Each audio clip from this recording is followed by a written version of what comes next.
aparat atau pejabat seperti yang disampaikan tadi oleh Dr.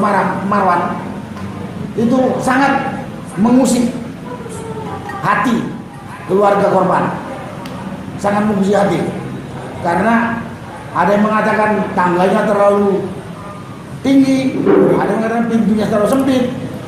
Tapi anehnya korban itu nggak numpuk di tangga itu dan nggak numpuk di pintu itu. Korban itu berambulan di dalam stadion maupun di luar stadion. Jadi kan narasi-narasi itu menyakitkan hati, sangat menyakitkan hati. Banyak hal lain yang kalau disampaikan cukup panjang. Tapi dari tim yang tadi saya katakan, dia melihat bahwa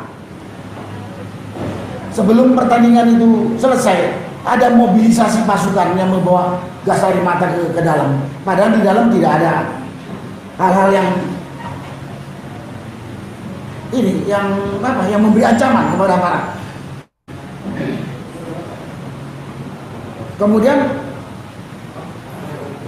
kalau kita lihat juga dari kasus kejadiannya, stadion itu kapasitasnya 38 sampai 40 ribu. Katanya 38, tapi lebih katanya sampai 20 ribu. Nah kalau itu sampai terjadi, kan berarti aparat dan penyelenggara bertanggung jawab. Kalau masyarakat masuk tentunya sesuai izin yang diberikan. Dan pada saat kejadian kerusuhan itu, kalau dikatakan kerusuhan, yang turun ke lapangan,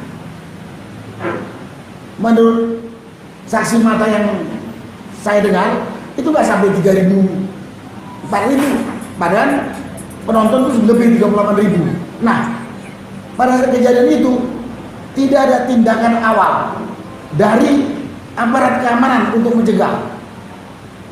Sebelum menembakkan gas air mata, harusnya tahapannya adalah pemberitahuan dulu dan larangan, ya dengan kekuatan fisik. Saya tidak tahu polisi pada saat itu menggunakan yang namanya alat perisai diri atau alat penanggulangan huru hara atau tidak. Tapi tidak ada pemberitahuan, langsung tembakan gas air mata. Jadi ini aparat antara tolong tak bertanggung jawab atau pengecut. Begitu lihat massa segitu banyak. Dan yang lebih konyol lagi, gas air mata itu tidak hanya ditembakkan di lapangan yang di tempat yang katanya ada kerusuhan, ditembakkan ke podium, ke tribun selatan, utara, dan timur. Di situ banyak anak-anak. Nah ini kan penonton yang tidak mengganggu, tidak mengancam. Kenapa ditembakin? Kelihatan rekaman itu ada anggota BRIMOB memasang ini granat gas air mata itu ditembakkan ke arah jauh. Harusnya kalau dibilang ada yang mengganggu, yang di lapangan. Kok yang di tribun, yang jauh ini ditembak. Yang lebih sedih lagi narasinya, ada narasi yang mengatakan korban bukan karena gas air mata, tapi karena sesak napas. Dan korban itu ya sesak napas karena udara sudah diisi oleh gas air mata. Ada yang mengatakan bukan korban karena gas air mata, tapi karena terinjak-injak. Itu narasi dari aparat. Dia nggak mikir loh, korban terinjak-injak, terutama orang-orang lemah, anak-anak dan perempuan. Ya karena tempatnya dilempar gas air mata. Dan itu singkat saja saya katakan, dan banyak lagi. Bahkan penggunaan gas air mata itu sampai sudah di luar stadion. Sampai di luar stadion. Di luar stadion itu memang ada perusakan. Perusakannya nggak jelas juga. Karena ada yang mengatakan masa yang sudah sakit hati merusak. Ada juga orang-orang yang dicurigai nggak jelas melakukan perusakan. Nah, pada kesempatan ini saya katakan, dari singkat saya katakan tadi, tindakan yang dilakukan oleh aparat tadi adalah tindakan yang sadis, brutal, dan biadab. Kenapa saya bilang sadis dan brutal? Penonton di tribun yang isinya campur segala macam kelompok, bapak-bapak, ibu-ibu, anak-anak tidak melakukan tindakan yang mengancam, ditembak dengan gas air mata. Itu kan tindakan sadis dan brutal, biadab saya katakan, karena ada anak kecil-kecil 30 sekian korban. Dari menurut saya ini ada tindakan yang sangat luar biasa. Karena itu saya sebetulnya tinggal melanjutkan apa yang dikatakan tadi oleh Pak Marwan atau Pak Rizal. Harus dibentuk, pemerintah harus bertanggung jawab. Pemerintah itu termasuk dalam aparat, mempertanggungjawabkan kebrutalan, kalau katakan kebiadaban itu harus. Dan sudah banyak kasus kematian 800-an sekian petugas KPPS, kasus demonstran tanggal 21-22 Mei 2019, kasus pembunuhan anggota FPI, ya sampai pembunuhan anggotanya sendiri di Duren 3. Nggak ada penyelesaian jujur. Saya kalau mau katakan kasus kilometer 50, kasus Duren 3, bagaimana liciknya aparat merekayasa kejadian itu untuk menghindari dari tanggung jawab. Dan saya juga pernah alami waktu ada rekonstruksi pembunuhan terhadap seorang purnawirawan di Lembang. Bagaimana licik dan tidak bertanggung jawabnya aparat terhadap kebiadaban itu. Karena itu pada kesempatan ini kami rakyat, sesuai yang tertulis di baliho di stadion itu, ini harus tanggung jawab pemerintah dan aparat. Dan untuk itu harus dibentuk tim yang independen dan kompeten. Jangan jadi seperti yang dibilang oleh Pak Marwan tadi, timnya aparat pemerintah semua. Siapa yang percaya? Udah terbukti kok kalau aparat semua main rekayasa saja. Karena itu sekali lagi tuntutan kita usut secara jujur. Memang saya tahu kejujuran itu udah hampir habis di Indonesia ini. Tapi saya yakin masih ada. Saya yakin masih ada kejujuran itu. Dan punya malu. Dan pada kesempatan juga perlu mungkin saya ingatkan, yang mati itu bukan ayam potong. Manusia sama seperti kita. Bayangkan kalau keluarga kita diperlakukan seperti itu. Korban yang 200-an itu bukan ayam potong. Di mana tanggung jawab dan rasa malunya aparat? Itulah yang pada kesempatan ini singkat saya sampaikan. Tuntutan untuk diusut secara jujur, transparan. Rakyat menuntut. Silakan lihat balik ini. Untuk menenangkan keluarga lah yang sudah kehilangan itu. Jangan lagi seperti yang lalu-lalu. Yang mau mengusut malah dikriminalisasi. Ada seorang dokter waktu kasus ini ditangkap. Dan lebih konyolnya lagi, aparat baik di kilometer 50 maupun termasuk si Brigadir Yosua yang mati itu yang disalahkan. Ini saya berharap yang mati jangan disalahkan. Saya berharap jangan dimasalahkan yang sudah mati, yang sekian ratus orang. Itulah yang saya sampaikan pada kesempatan ini. Mudah-mudahan suara saya yang keras ini didengar dan bisa menusuk nurani supaya tidak terjadi lagi kekonyolan kasus yang lalu. Kalau terjadi lagi, ini akan jadi presiden negatif belakang hari. Bisa-bisa terjadi, bisa-bisa kita yang jadi korban lagi, atau turunan kita. Makanya sekarang kita bersuara ini untuk meminta tanggung jawab dan kejujuran pemerintah dan aparat. Terima kasih. Wassalamualaikum warahmatullahi wabarakatuh. Waalaikumsalam warahmatullahi wabarakatuh. Terima kasih Bapak Majen Sunarko, Purnawirawan. Beliau tadi menyampaikan bahwa sampai detik ini ternyata di Malang itu tidak ada henti-hentinya mereka melakukan tulisan-tulisan, karangan bunga yang tentunya tidak terima dan belum terima terhadap tanggung jawab tentang peristiwa Kanjuruhan, pembantaian Kanjuruhan. Nah, tadi ada Pak Rizal Fadila memperkirakan ini seperti ada sesuatu ya, mungkin yang bisa menjawab ini adalah Bapak Dr. Taufik Baudin ya. Jangan-jangan ini ada semacam mindset bahwa untuk menjadi dapat kemuliaan itu memang harus ada pembantaian, harus ada tumbal.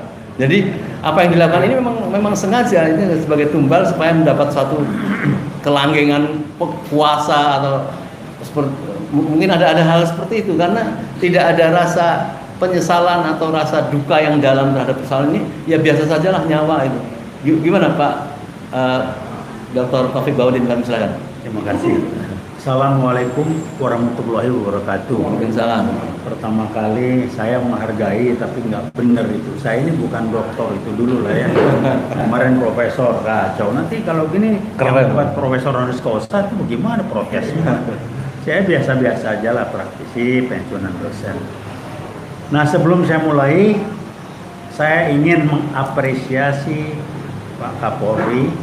Saya berusaha memahami kesulitan posisi beliau, karena kalau tempo hari di berbagai kesempatan saya mengatakan beliau kok jadi korban cuci piring. Kasus Sambo bukan cuci piring, malah korban disuruh bebenah rumah yang amburadul.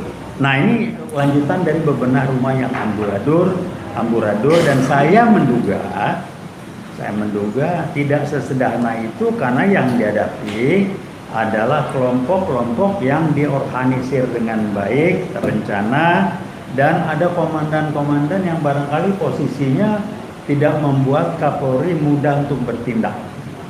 Saya angkat topik surprise. Kapolri bukan memecat lah ya, memutasikan Kapolda Jawa Timur. Padahal saya mengharapkan dia dipecat dari divisi, tapi ya udahlah, lumayan gitu. Kenapa? Simpel lah, Kapolda Jawa Timur kan ramai di medsos tuh bagian dari 2-3 Kapolda yang jadi bagian dari mafia Sambo, Metro Jaya sama Sumut. Wallahu alam bisawab, tapi yang ramai seperti itu. Nah, saya ingin sharing aja, tapi sebelumnya nambahin lagi yang Pak Narko bilang, semoga punya hati nurani. Ya Pak, lupain aja lah. Boro-boro hati nurani, empati aja kagak ada, urat empati belum tumbuh. Tapi mengharap sih boleh Pak ya, sambil kita berdoa, walaupun saya bukan mengecilkan, tapi daripada kita kuciwa gitu kan, mendingan udahlah.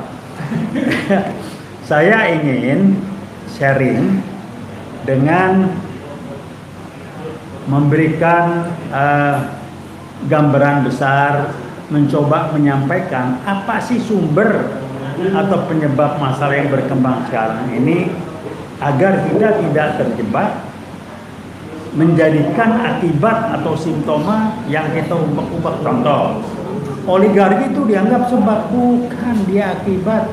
Bukan, itu emang diarahin ke sana. Nah, kemudian saya coba tetap berbicara sebagai praktisi dari bidang kompetensi saya, dari perspektif manajemen dalam arti luas. Jadi kalau ada yang nggak sepakat, yuk kita diskusinya di bidang ini, jangan bidang hukum, ketatanegaraan, saya nggak bisa bunyi.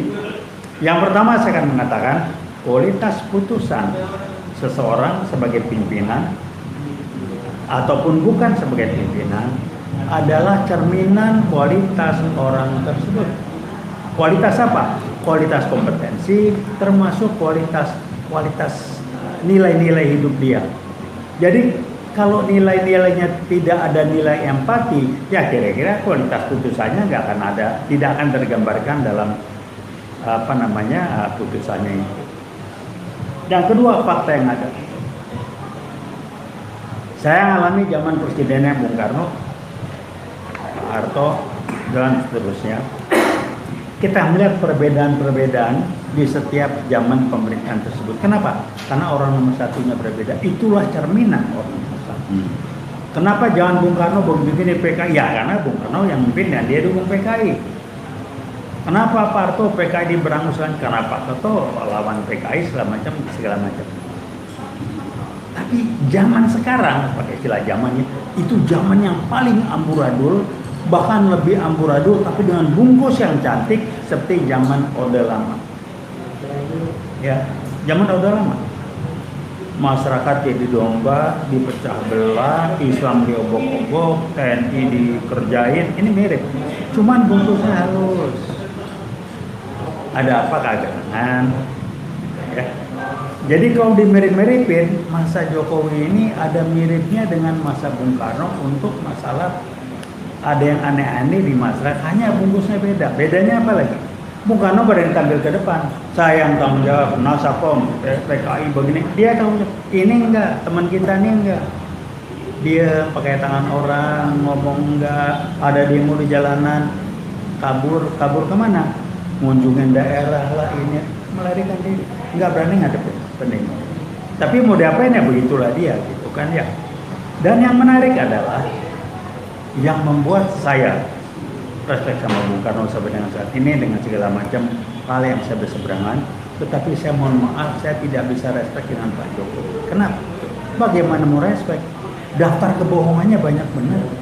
Itu yang pertama. Yang paling menonjol, yang paling digambar ada SMK lah. Kedua, tidak pernah ada satu kata pun mohon maaf bahwa bohong itu nggak benar. Di sisi lain, saya nggak pernah dengar sekalipun kata-kata insya Allah dan alhamdulillah. Dia akan cek. Saya nggak pernah dengar. Ya, jadi ada ciri yang buat saya ini bagaimana sih gitu ya. Empatinya udah jelas belum numbuh uratnya, tapi bohongnya kok jadi kebiasaan. Nah, bohong ini menurun mewarnai pada unit kerja organisasi yang langsung di bawah beliau yaitu polisi.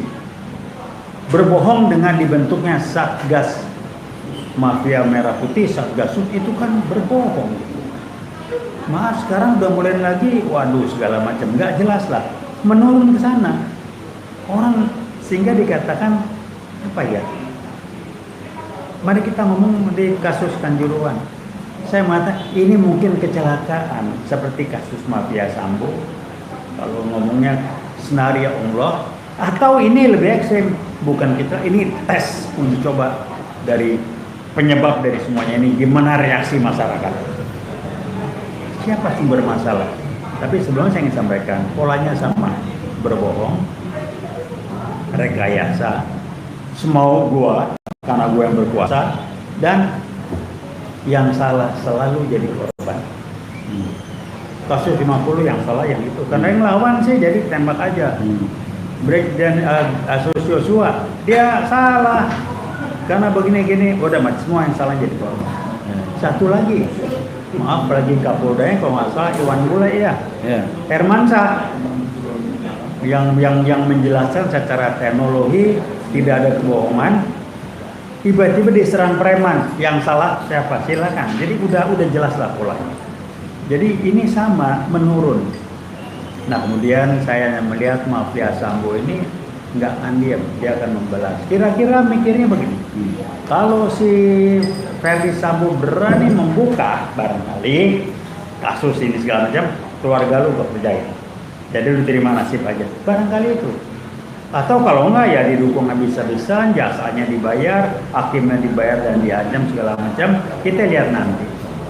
Sebagai akhirnya putusan kayak kasus 5 kali motor 50, kasus ini udah begitu-begitu aja lah ya, kita lihat nanti. Nah kemudian Kapolda dimutasi Jawa Timur. Bagaimana ketua PSSI? Kalau mau ngeles mah gampang, tanggung jawab nilai-nilai Anda, tanggung jawab moral dari sisi organisasi. Jangan ngeles yang bawahan dulu. Kalau mau disosialisasi, ayo ketemu saya, gua nggak pusing, kita tahu apa segala macam. Jadi kalau dikatakan kok udah begini, apalagi fenomena yang ada? Umat Islam diobok-obok, muncul ijazah kadrun, kader segala macam. TNI mulai dilecehkan. Saya mulai dengan tes case PKI itu gampang. Orang gila, betul nggak kita nggak tahu. Nusuk ulama, nusuk khotib, didiemin. Hasilnya apa nggak tahu. Sekarang mulai preman mulai lawan TNI. Ini mulai mendegradasi. Sehingga orang nggak bilang, TNI bisa dikerjain nggak apa-apa. Polisi militer dempeleng, nangis-nangis.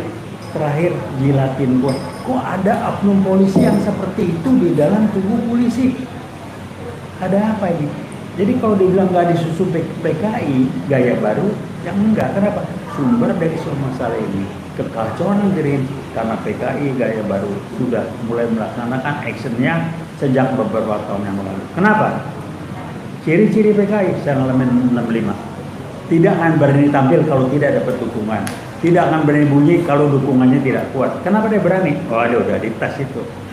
Gitu ya. Jadi ada degradasi TNI oleh perempuan polisi segala macam, dan satu lagi mafia sambo yang ilegal. Tapi ada juga yang legal, Densus 88. Yang dimusuhin siapa? Teroris lah, inilah umat Islam.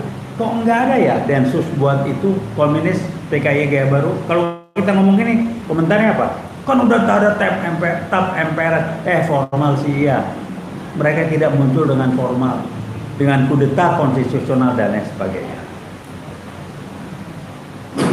Kenapa bentuk tim TGPF? Kok nggak Komnas HAM? Komnas HAM dan Komnas Perempuan, maaf saya udah tantang. Buka-bukaan, sumpah di depan publik, mubahala Mbak Anda tidak terima amplop. Gua mau tunggu amplop coklat yang ada isinya.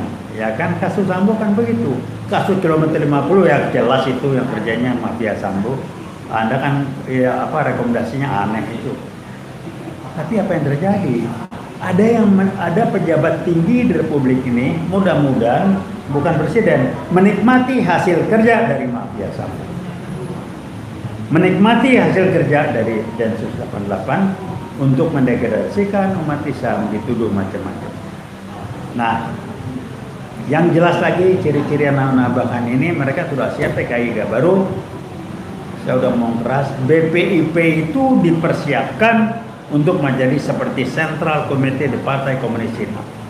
Diawali dengan mendegradasi Pancasila sebagai dasar negara dan falsafah bangsa, didegradasi hanya menjadi ideologi. Saya sebagai unit UI kirim surat resmi 2 kali, nggak ditangkapin. Belaga bego, profesor pula titelnya. Maka alhamdulillah saya bukan profesor. Jadi Bun Bapak, kita akan sulit kalau mengharapkan ini dikasih tahu, ngomongin, ngerti segala macam. Lah kalau polisi di bawah kendali presiden seperti itu, pelaku yang paling tanggung jawab ya presiden lah.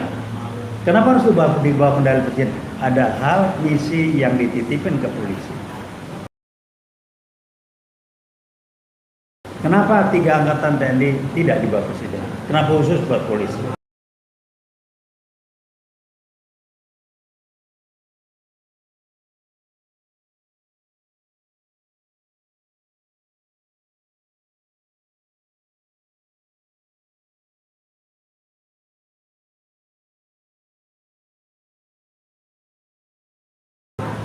Coba Anda lihat fisik, saya orang sipil nggak ngerti. Pakai seragam, kualifikasinya lebih hebat dari TNI itu. Ada terjun, saya nggak tahu lah bejibun. Buat apa? Buat apa saya nggak tahu. Tolong dijawab. Itu ada anggarannya. Anggarannya buat gitu-gituan. Hanya buat nembak gas air mata dan kualifikasi. Nah, orang sipil, Anda tuh PNS yang disenjatai. Anda bukan kombatan, bukan tempur, bukan. Jadi janganlah kayak gitu. Nah, ini buat Pak Jokowi, tolonglah, ini momentum bagus buat Anda klarifikasi soal ijazah palsu. Kalau Anda tidak klarifikasi dan menunjukkan bukti, ini kebohongan yang luar biasa. Untuk rekan-rekan kami, saya dulu di kampus UGM, saya bisa merasakan lah. Mau bilang palsu kali angel, mau bilang benar juga angel. Ya, kenapa jadi susah? Karena sudah berubah menjadi kampus merdeka. Merdeka untuk berbuat apapun, merdeka untuk tidak konsisten sebagai orang kampus. Barangkali, saya nggak nuduh. UI juga udah begitu, barangkali kan kampus mereka juga. Saya alumnus UI yang nggak mau ikutan kampus mereka, saya alumnus UI yang ikut kampus perjuangan. Mahasiswa UGM ada yang protes keras, demo soal ijazah palsu. Silakan, udah terbuka kok di publik. Jadi mau ngeles mau apa silakan, kita tunggu. Kalau nggak, ini kebohongan terbesar dan inline dengan kebohongan-kebohongan yang lain. Jadi kalau ada oknum-oknum pimpinan Polri yang berbohong, ya jelas lah. Komandannya bohong gitu. Nah, terakhir barangkali siapa kakak pembina dari mafia Sambo? Ya silakan aja baca di medsos. Siapa dari pejabat polisi, pejabat pemerintah resmi yang ke Papua memaksakan dalam tanda petik wakil gubernurnya harus dasi polisi begini-gini, siapa kira-kira? Kasus buku merah barangkali itu jawabannya. Ya, jadi kita lihat aja ini kalau PKI gaya baru ya begini kerjanya. Nah, kalau mau diskusi PKI gaya baru, mari saya punya datanya, saya punya riset. Ya, adu domba umat Islam, TNI mulai degradasi, diecek-ecek, segala macam. Di segala kegiatan apapun TNI diperbantukan, itu yang atur polisi. Papua ribut-ribut bukan urusan separatisme, tapi kriminal. Polisi yang mimpin, TNI diperbantukan. Wah, hebat betul. Dan jadi polisi TNI di bawah Polri sekarang kira-kira begitu. Ini ada senero besar yang itu. Bukannya bagi tugas, tapi dengan bahasa bagusnya TNI diperbantukan. TNI mah tulus banget. Terakhir nih, Pak, saya baru ingat, sejak Sambo dibuka, saya ikut demo berapa kali. Itu brimob yang jaga nggak beringas tuh. Jadi yang beringas tuh brimob yang hitam-hitam yang muncul malam hari yang kita sebut, wah ini brimobnya Sambo. Kalau brimob yang besar baik-baik, biasa-biasa aja lah. Ya sama demo gini, mau brimob yang hebat-hebat yang minta korban di di sana lagi demo di Tanah Abang di Tamrin itu, Bawaslu segala macam itu kan brimob yang pakai baju hitam keluarnya malam pakai masker. Dan titip aja salam, titip buat Densus, nggak usah pakai masker dan dandan yang serem-serem lah, saya baca di medsos. Ngapain sih ngawal pengadilan kayak apa gitu segala macam. Teroris mana yang itu PKI baru tuh, dicoba ditangkap. Ya saya bukan bela siapa-siapa, udahlah jangan main-main pakai bungkus yang baru-baru. 65 saya ngalamin, mungkin Anda belum lahir Pak. Terima kasih. Ya. Wassalamualaikum warahmatullahi wabarakatuh. Waalaikumsalam warahmatullahi wabarakatuh. Terima kasih Bapak Taufik Baudin. Satu yang menarik dari beliau tadi bahwa langsung membedakan antara gaya Jokowi dengan Soekarno. Kalau Soekarno itu dia memang dengan gentle, dia makan saya nasakom, saya di dada jelas. Kalau ini enggak, lari menghilang kemudian enggak jelas itu. Artinya mungkin ada kesamaan cara kejadian ini bukan sekedar hanya masalah eksiden saja, tapi memang betul-betul ada sesuatu yang memang desain dari kecurigaan, misalnya masalah PKI beliau tadi menyebutkan bagaimana gaya-gaya PKI gaya baru, tapi saya kira mungkin itu perlu menjadi pandangan, tapi mungkin untuk rekomendasi tuntutan-tuntutan nanti mungkin bisa nanti lebih dikerucutkan lah. Ada Bapak Dr. Ahmad Yani, praktisi hukum dan ketua partai Masyumi. Saya kira tentu beliau banyak pengamatan terhadap persoalan ini. Bagaimana tanggung jawab hukum atau tanggung jawab yang lain terhadap penguasa terhadap persoalan pembantaian yang jumlahnya 200 lebih, tapi yang mati sekarang dinyatakan 131. Baik, kami persilakan Bapak Ahmad Yani. Bismillahirrahmanirrahim. Assalamualaikum warahmatullahi wabarakatuh. Terima kasih moderator. Pertama saya mohon maaf terlambat dari pertemuan rapat dari 16 partai. Jadi rapat 16 partai yang mendaftarkan kepada pemilihan umum, Komisi Pemilihan Umum. Terus kami dinyatakan tidak lolos, kami dinyatakan tidak lengkap, tapi tanpa surat yang didatangkan oleh Ketua KPU, sehingga kami tidak bisa mengajukan perlawanan hukum atas tindak dan perbuatan KPU itu sendiri. Oleh karena itu, menurut kami ini langkah-langkah yang dilakukan yang disebut dengan political genocide. Kita sama-sama mengetahui juga, saya belum masuk ini, mendirikan partai politik di Indonesia ini bukan hal yang murah dan gampang, karena luar biasa. Satu-satunya di negara yang mengaku demokrasi, tertinggi nomor 3 di dunia, tapi untuk mengimplementasikan kebebasan berserikat berkumpul itu begitu sulitnya, luar biasa. Hanya para oligarki lah yang mampu dianggap mendirikan partai politik. Jadi partai politik sekarang ini bukan dalam rangka untuk menipu, memperjuangkan ide-ide dan gagasan, tapi bagaimana untuk melakukan penipuan dan penggalangan yang luar biasa. Dan sejak awal partai politik itu sudah dipaksa sedemikian rupa untuk melakukan penipuan, memanipulasi data dan lain sebagainya. Nah ini menurut saya political genocide. Tadi saya mohon maaf dan selamat, itu yang akan menjelaskan mungkin dalam beberapa waktu ke depan kami akan mendeklarasikan untuk melawan yang namanya political genocide. Jadi genocide ini tidak hanya terhadap manusia yang sekarang terjadi di Kanjuruhan, tapi ada yang paling mendasar, hak berpolitik itu pun sudah dibumi hanguskan di Indonesia ini melalui tahapan-tahapan. Tahapan pertama itu gantungannya di Kumham, tahapan kedua itu gantungannya di KPU, proses pendaftaran, proses verifikasi administrasi. Bayangkan yang dianggap lolos yang proses pemilu, ternyata faktanya satu partai politik, yaitu partai PKB. Loh, kemarin yang dianggap lengkap itu gimana? Ya, seperti itu. Jadi tapi itu topik yang lain. Saya kira itu.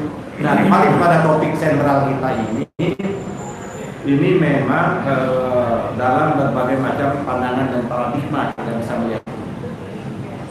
Tidak bisa melihatnya dalam satu aspek saja. Tidak bisa meletakkan ini dalam aspek persepak bolaan saja seperti itu. Nah, harus kita ketahui memang persepak bolaan kita ini sudah ada masalah dari sejak dulunya. Kita sama-sama mengetahui bahwa pemilihan untuk menjadi anggota ya kan PSSI atau ketua PSSI ini dia tidak lepas dari pengaruh dan intervensi politik seperti itu. Jadi di bidang olahraga ini, karena ini olahraga rakyat, bola ini adalah salah satu olahraga rakyat dan ini di seluruh dunia, tidak hanya di Indonesia. Bagaimana bahwa dalam rangka untuk memilih presidennya atau memilih pengurusnya yang mengurus bola ini diintervensi oleh kekuasaan. Dan ini bukan hanya sekarang ini. Kita sama-sama tahu kasus-kasus sebelumnya. Bagaimana untuk menjadi ketua PSSI ini harus bagian dari istana atau paling tidak orang yang direstui oleh istana. Kita ingat kasusnya yang disebut dengan kasus Lanyala pada waktu itu. Sehingga setiap pemilihan ketua umum PSSI itu sama-sama kita ketahui. Nah, sama sehingga dapat kita memaknai, sama kita dapat memaklumi akhirnya kenapa si Irwansyah atau Iwan Bule ini bisa terpilih menjadi ketua umum PSSI seperti itu. Nah, ini apa yang menyebabkan? Jadi kita tidak sesederhana melihat kasus Kanjuruhan ini di kasusnya itu sendiri. Kita harus tarik, membongkar kasus PSSI-nya secara keseluruhan. Apakah betul di dalam kasusnya PSSI secara keseluruhan ini hanya seputar pertandingan sepak bola atau tidak ada persoalan-persoalan lain? Kan sudah banyak kalau tadi menyebutkan bahwa Bang Taufik Baudin menyatakan ada kasusnya Sambu.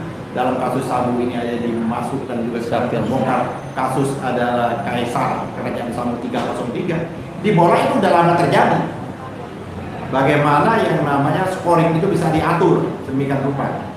Dan ini kan kita lihat berapa banyak perubahan revolusi yang ada di PSSI. Jangan-jangan pengurusnya dari itu saja. Yang sekarang ini yang masih menjadi established. Sehingga kalau ada apa-apa kita sangat menjadi masuk akal kita. Proses yang terjadi sekarang ini bukan bagaimana tadi apa yang dikemukakan oleh Bang Taufik tadi.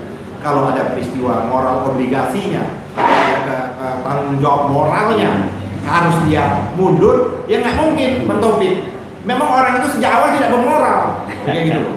Bagaimana mungkin kita meminta pertanggungjawaban moral kepada orang yang tidak pernah menjunjung tinggi moral, gitu? Bagaimana? Ya dia naiknya aja dengan cara-cara yang tidak bermoral seperti itu. Kita minta pertanggungjawaban moral. Jadi hal yang mustahil seperti itu, kan? Hal yang mustahil menurut saya. Kita meminta pertanggungjawaban pada pengelolaan ini bahwa orang-orang itu bertanggung jawab sama. Memang dia krisis moral. Dari sejak awal sudah terjadi krisis moral dalam prosesnya itu sendiri. Dan ini bisa kita bedah lebih dalam lagi. Bisa-bisa kita lebih bedah lagi di dalam ini. Ada sesuatu yang keliru, ada sesuatu yang salah, ada sesuatu yang tidak tepat dalam pengelolaan persepak bola ini. Nah, itu menurut saya kunci yang utama seperti itu. Nah, inilah yang tidak akan bisa selesai kalau kita tidak mengusut, tidak menyelesaikan ini secara tuntas. Artinya menurut saya memang yang harus kita evaluasi yang pertama itu adalah PSSI sendiri, mekanisme yang ada dan sebagainya. dan lain sebagainya. Bagaimana mungkin di negara yang penduduknya, ya kan, yang 200 juta lebih, kita tidak bisa menemukan 11 orang, ya kan? Tidak bisa menemukan 12 orang yang untuk bisa dilatih, ya kan, untuk menjadi pemain bola. Bahkan sekarang nanti Pak Narko jangan mencari 1 orang untuk capres saja susah, ya kan? Jangan kan 12 orang gitu. Nah, artinya menurut saya ini ada problem di hulunya, Pak Musalim. Ini ada problem di hulunya yang belum pernah selesai dan tidak selesai sampai sekarang.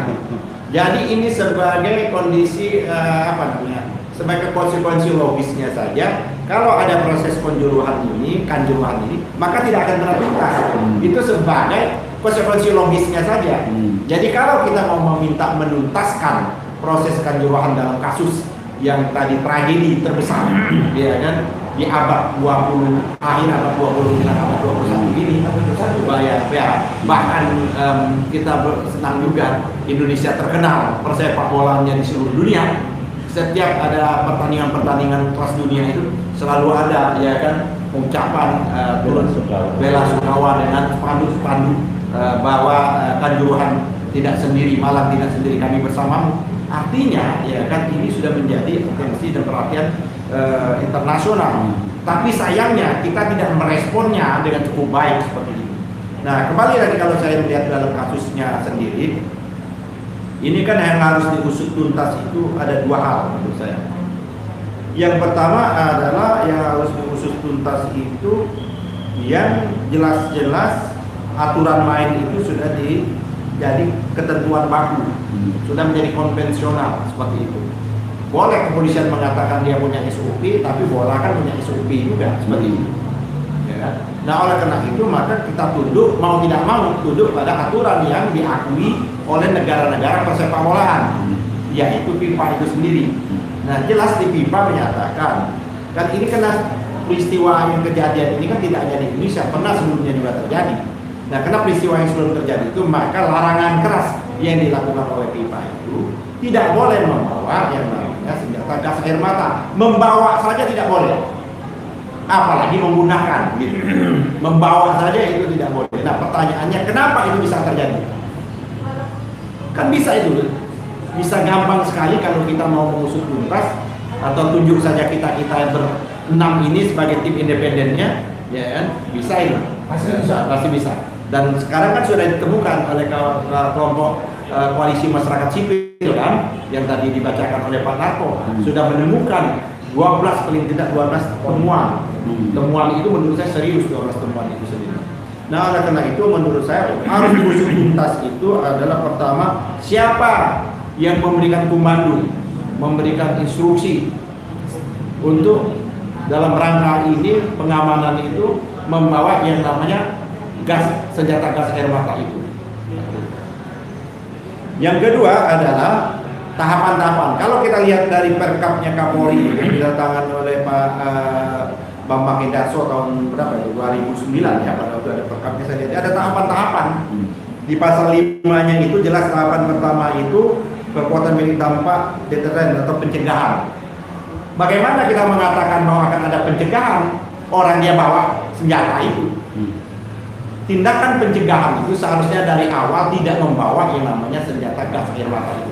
Itulah namanya tindakan pencegahan. Tapi itu kan tidak dilakukan. Nah, yang kedua adalah perintah lisan. Nah, ada perintah lisan, larangan, kebutuhan dan lain sebagainya dalam peristiwa. Kita lihat nggak pada waktu kejadian, kalau lihat hasil temuan koalisi masyarakat sipil itu, dan mereka setelah main kan, setelah babak kedua itu, supporter itu turun, ya kan?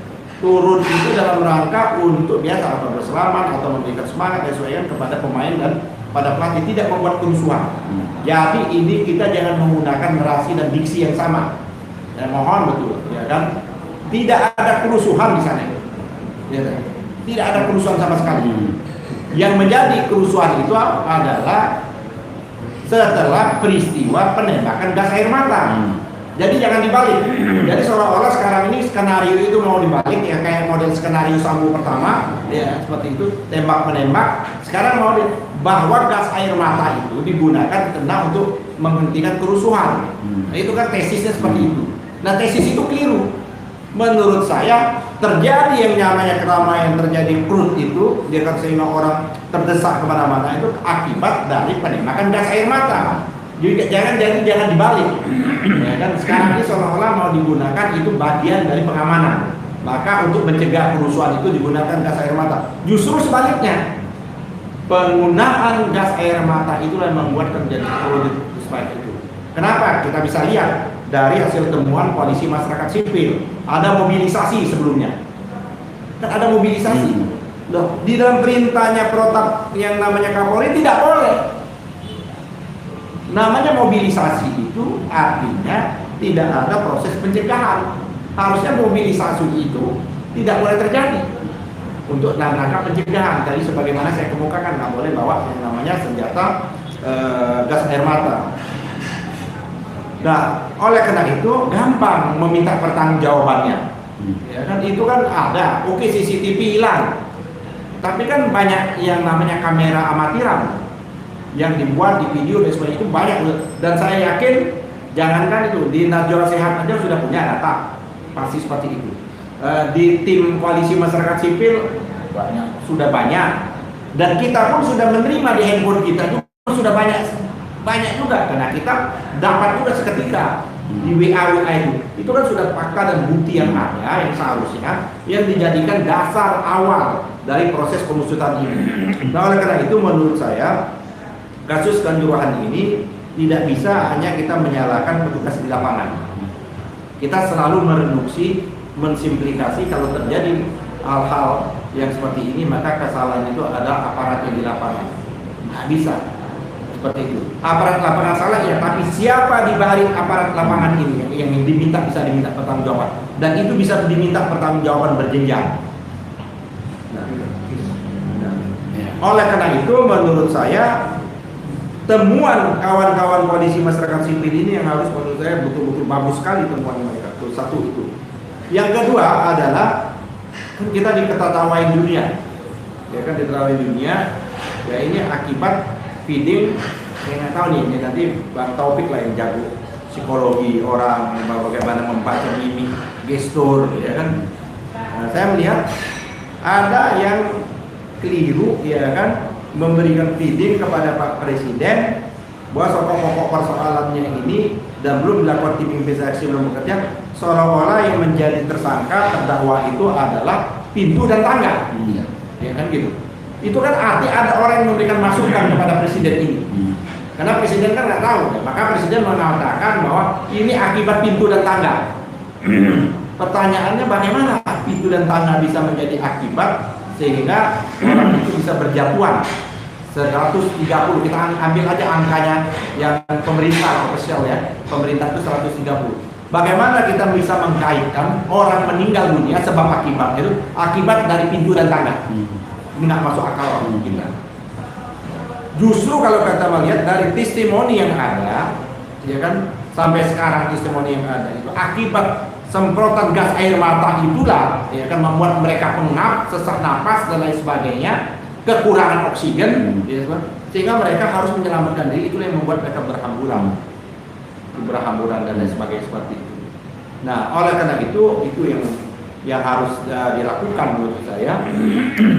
Yang kedua adalah yang berikutnya itu apa betul ini maka harus dilihat itu apa betul ini yang dikemukakan oleh yang nama koalisi masyarakat sipil ini yang saya sebutkan ada mobilisasi. Kalau ini betul, maka ini akan merumuskan adalah yang namanya mens rea. Ini akan merumuskan langkah-langkah dan tindakan berikutnya. Ini untuk menguji apakah nanti ada pelanggaran HAM berat atau tidak. Gitu. Untuk dikaitkan ini. Karena pelanggaran HAM itu ada peran negara. Ya, seperti itu. Nah, apakah ini hanya semata-mata tindakan kriminal, tindakan kelalaian yang dilakukan oleh aparat dalam rangka itu yang gas air mata. Nah, tapi kalau dari temuannya koalisi masyarakat ini, kita tidak bisa mengatakan ini hanya akibat kelalaian, bahwa ini ada proses yang sebelumnya. Nah, oleh karena itulah maka kita mengusulkan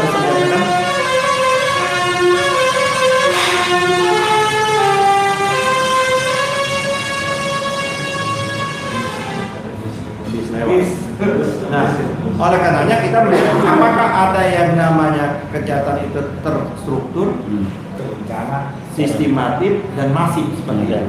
Kalau ini memenuhi, maka ini objeknya Komnas HAM, bukan objeknya kepolisian. Karena Komnas HAM lah yang harus melakukan proses yang namanya penyelidikan.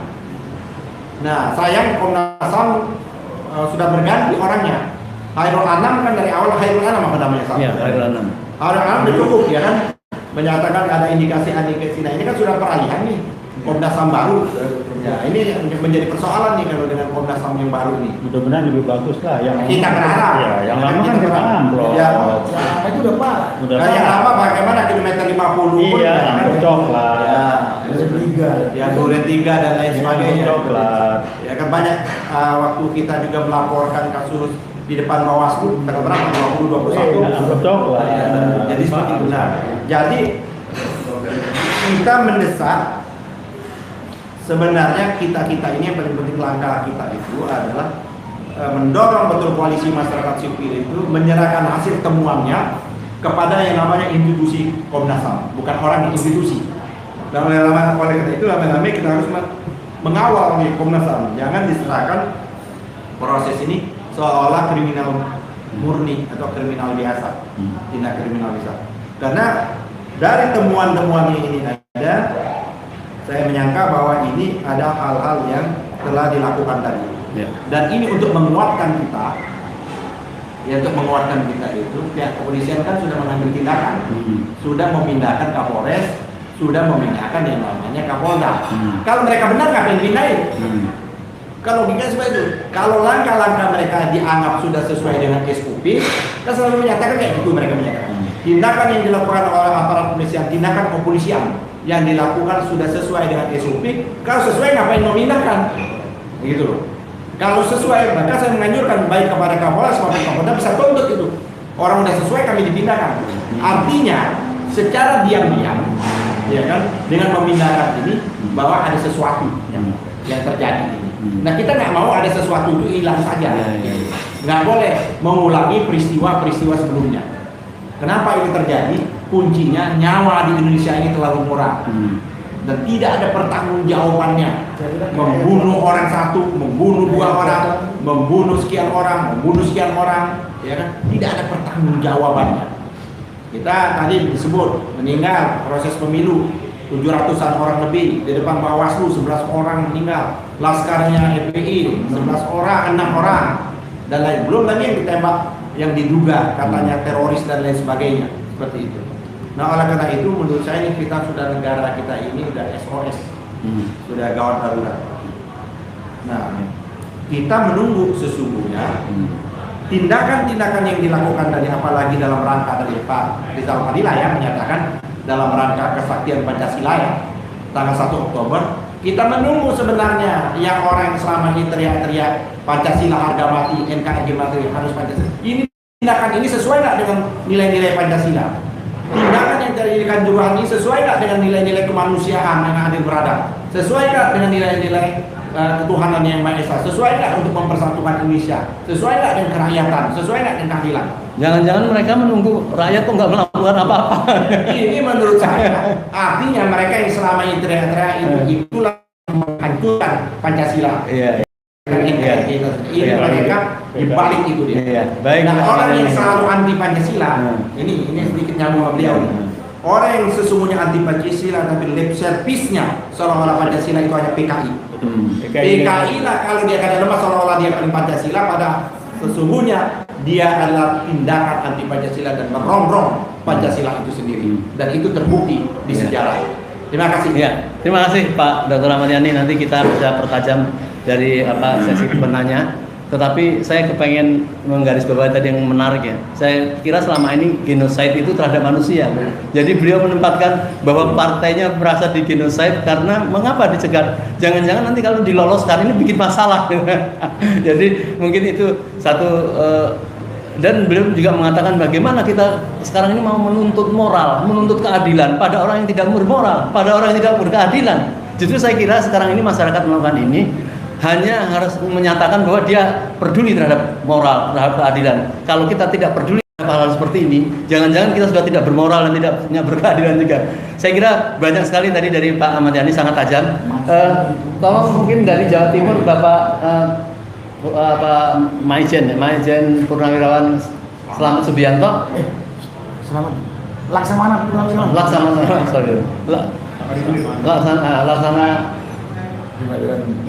Alhamdulillah Pak Selamat sudah sehat. Dulu kita hubungin masih dalam keadaan sakit. Kami silakan Pak Selamat untuk tadi sudah menyimak berarti apa yang sudah kita bahas di sini.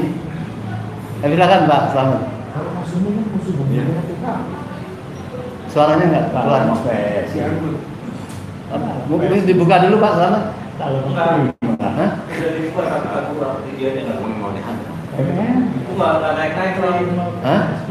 Ini juga naik. Oh, volumenya ya? Mic-nya volumenya coba dinaikkan Pak.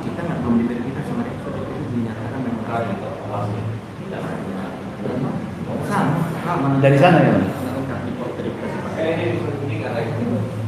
Terus? Dicoba-coba Pak. Maaf, tidak terdengar, mungkin volumenya kurang di. Ya masuk siap ya. Jelas ya? Ya jelas. Oke. Saya kira pembahasan tentang kejiwaan sudah sangat banyak sekali. Saya hanya ingin menanyakan saja. Sebenarnya selama ini kita masih punya polisi nggak? Negara ini masih ada polisi nggak?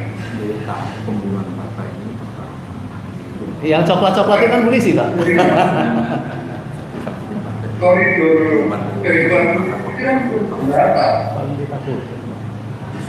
Dan selama ini dia sudah keluar dari Tribunal.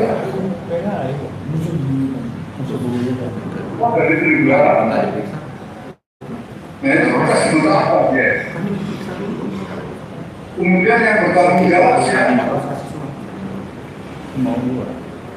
Siapa yang membenahi supaya dia kembali pada Tribunal? Itu selama polisi di bawah presiden, saya lihat mereka tidak lagi bertindak sebagai polisi sesuai dengan koridor Tribrata, tapi sudah keluar dari Tribrata dan bahkan melebihi TNI sendiri cara kerjanya. Nah, oleh karena itu, yang harus kita tuntut adalah yang bertanggung jawab ini siapa? Yang presiden.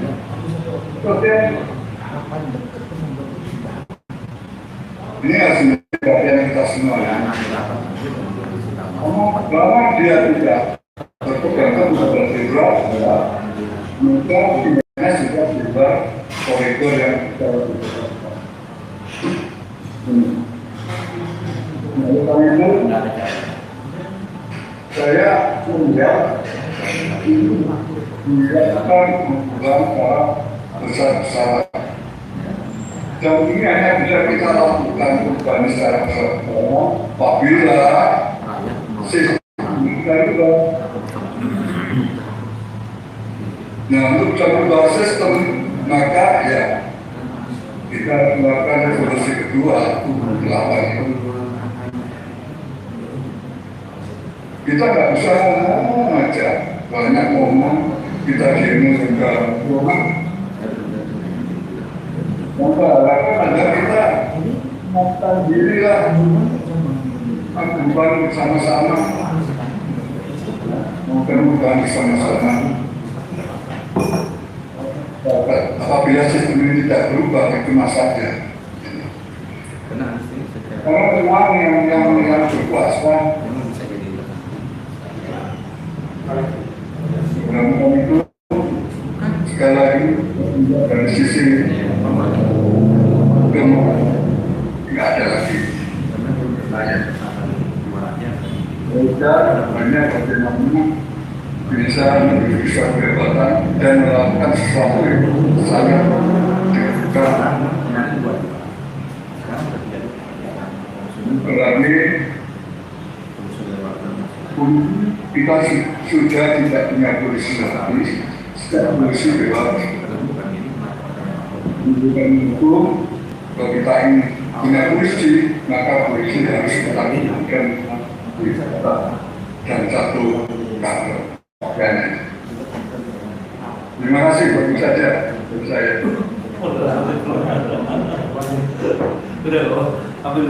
Assalamualaikum. Waalaikumsalam warahmatullahi wabarakatuh. Terima kasih Pak Slamet sudah berkenan untuk bicara pada acara kita ini.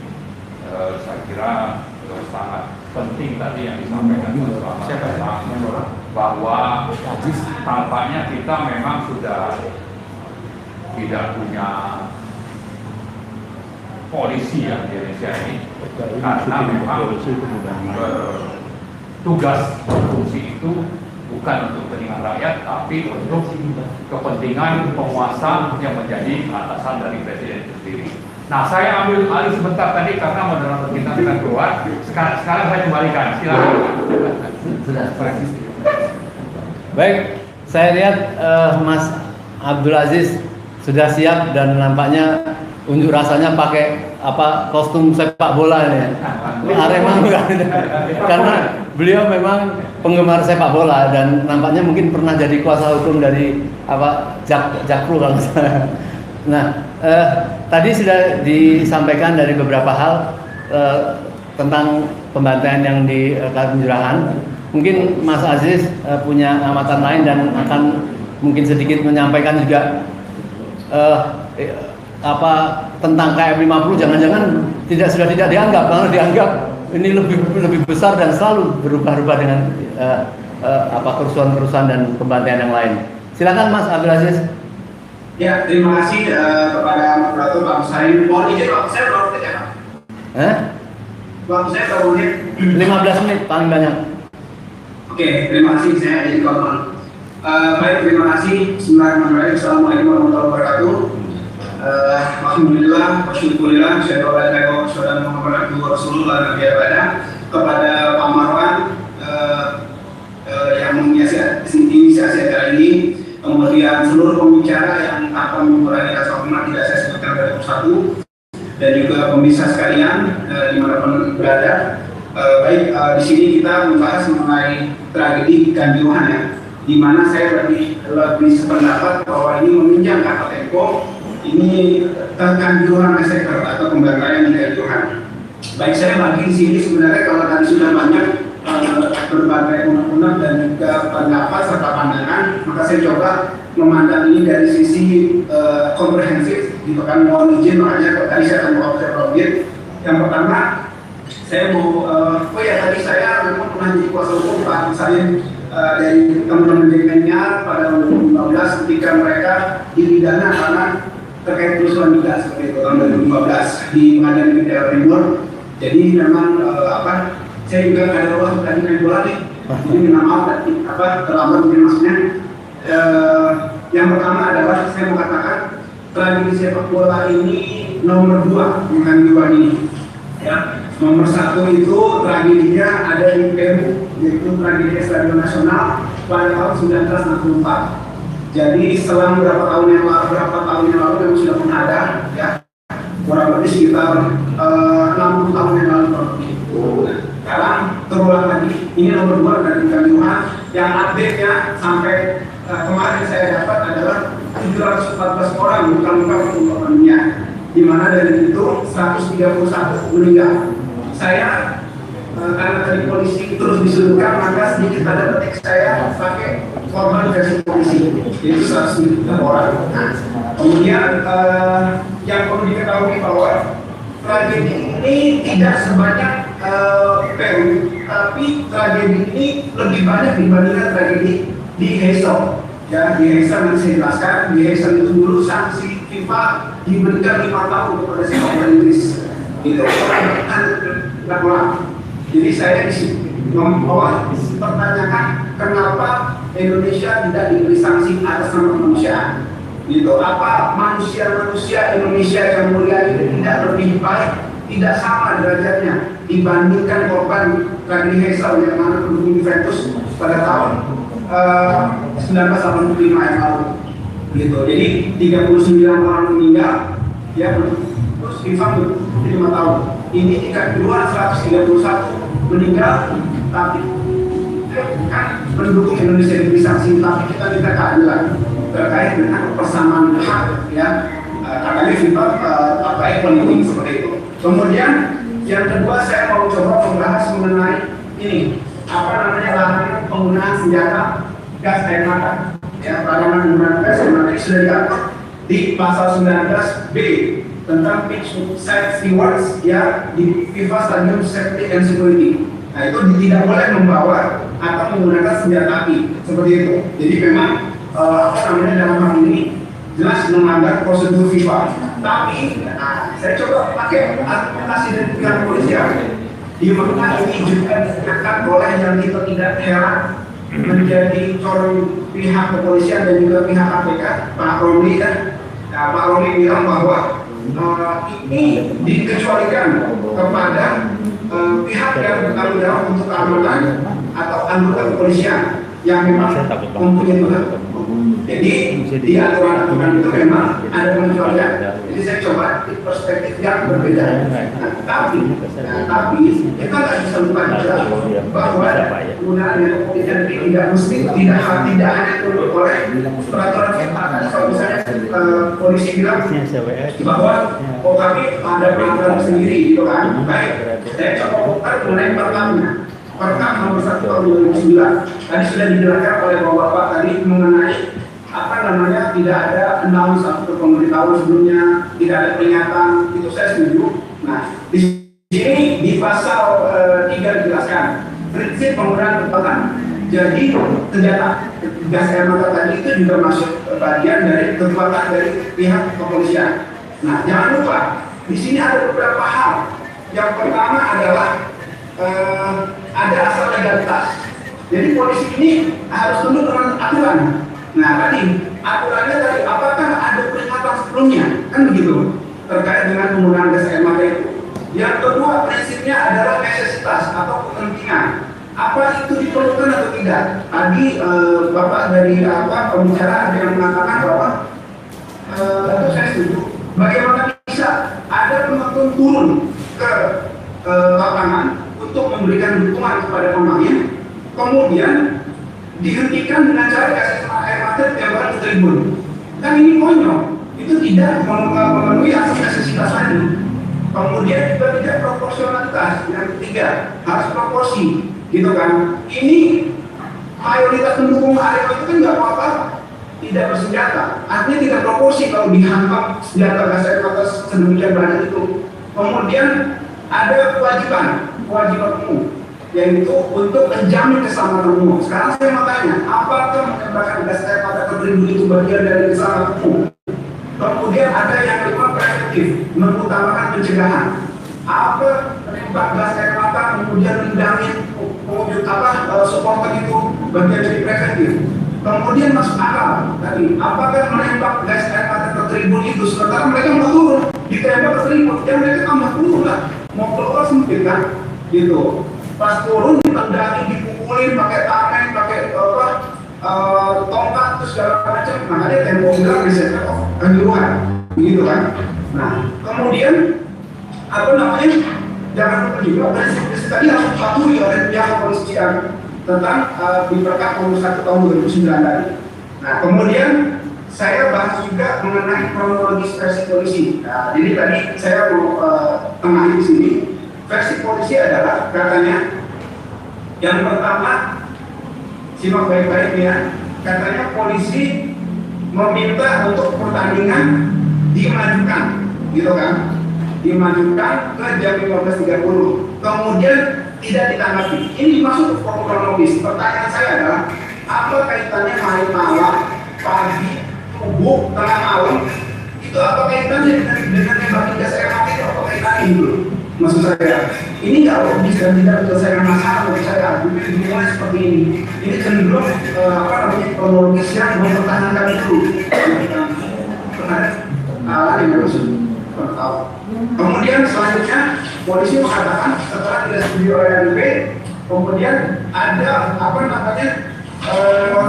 Jadi di babak pertama itu ada sedikit kerusuhan, gitu kan, ada penghadangan sedikit, di mana ada apa namanya yang beberapa turun ke lapangan, kemudian bisa diantisipasi. Setelah pertandingan selesai, ada apa namanya pengamanan kepada para pemain Persebaya menggunakan barakuda. Kemudian berlangsung lancar, itu dipimpin oleh Kapolres. Nah, kemudian selanjutnya menurut polisi penonton banyak yang turun dari lapangan dari tribun. Nah, di sini terus ada beberapa personel polisi mulai menembakkan gas air mata. Terdapat 11 personel yang menembakkan gas air mata. Nah, kemudian ditembakkan ke 7 ke selatan, 1 ke utara, dan 4 yang tidak tembakan. Nah, kemudian penonton mengikuti gas air mata berdesakan, kemudian keluar. Di sini saya jelaskan, tidak ada bukti bahwa penonton turun membayarkan pemain. Artinya tidak ada pemain yang cedera. Bahkan menurut informasi dari pelatih Javier Roca dan juga pihak Komnas HAM, banyak pemain itu yang sebagai para supporter atau arena itu turun untuk memberikan dukungan dan semangat. Bahkan ada videonya. Dari 20 orang yang masuk ke ruang ganti, bahkan 4 orang meninggal di pelukan pemain. Artinya nggak masuk akal kalau dibilang mereka membahayakan gitu. Nah, kemudian boleh saya ulang tadi, ini adalah pembantaian berarti mengutip Tempo. Nah, kemudian ada lagi selanjutnya tidak seperti itu stadion dibuka. Ada 14 pintu tidak yang dibuka hanya sedikit kan. Kemudian selanjutnya dari 21 regulasi keselamatan PSSI itu mengenai pintu tadi itu harus ada hal yang memang dijelaskan di situ harus terbuka supaya penonton bisa keluar. Ini versi polisi ya. Nah, kemudian saya coba lanjut selanjutnya versi Aremania-nya. Nah, dia bilang bahwa ada tiga versi. Pertama versi Aremania, kemudian versi Komnas HAM yang tadi saya ulang tadi bahwa ada beberapa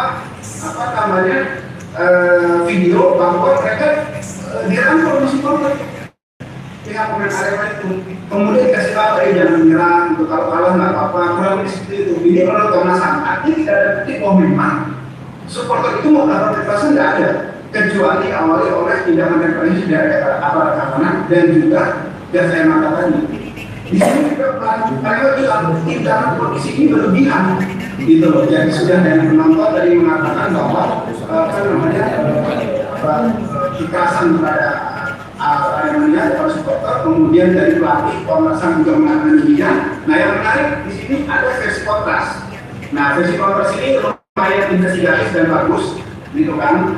Mudah-mudahan ini jadikan pedoman juga, gitu kan, selain dari TGRF yang dibentuk yang diketuai oleh Pak Mahfud, gitu kan. Jadi yang pertama adalah menurut pihak Komnas HAM, pihak kontras, ada fakta bahwa di pertengahan babak kedua ada mobilitas sejumlah pasukan membawa gas air mata, padahal tidak ada ancaman nyata atau potensi gangguan keamanan. Nah, ini masuk terkait dengan Komnas HAM tadi yang dikatakan oleh Pak Marwan di level Komnas HAM yang melanggar HAM, yang dikatakan oleh Pak Marwan tadi bahwa memang ada pelanggaran HAM. Ini sistematis loh ini, bahwa di bawah menurut mereka, menurut Komnas ada fakta ada mobilitas sejumlah pasukan membawa gas air mata. Ini kan berarti sudah siap, ya kan?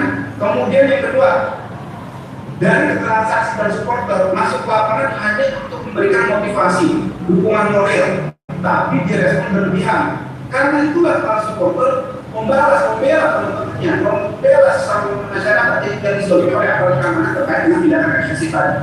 Nah, kemudian dua hal itu menurut saya jelas berarti ada tindakan kebodohan. Kenapa? Tidak ada apa-apa kok kemudian mobilisasi gas air mata. Kemudian setelah itu kemudian setelah itu ada juga tidak ada bukti bahwa memang melakukan kekerasan. Kemudian yang ketiga, ada sebelum gas air mata dibukakan tidak ada upaya dari aparat untuk menggunakan kekuatan lain, gitu kan, seperti memerintahkan suara pengeras, gitu kan, itu tidak ada. Artinya apa?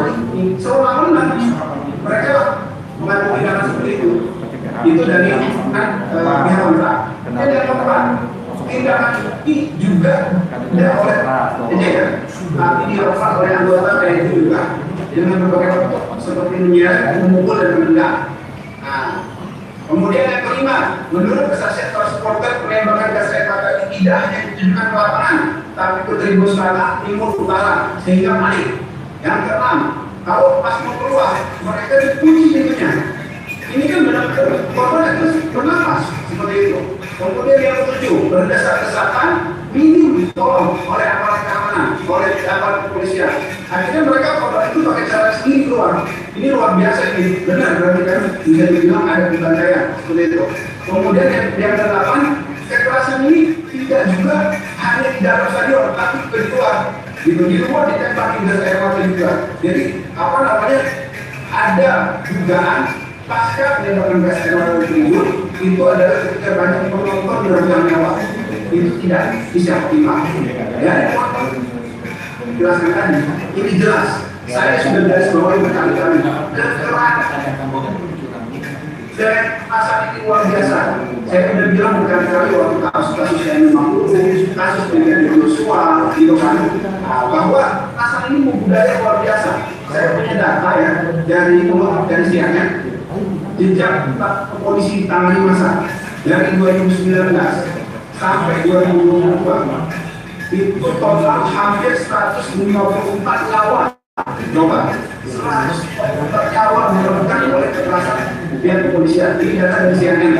Itu ada dimulai dari KM50, kemudian juga apa namanya Roswan di bawah 10 orang, KM56 orang, kemudian demo orang di Jayapura 2 orang, kemudian juga Tanjuman tadi PPS ya seperti itu.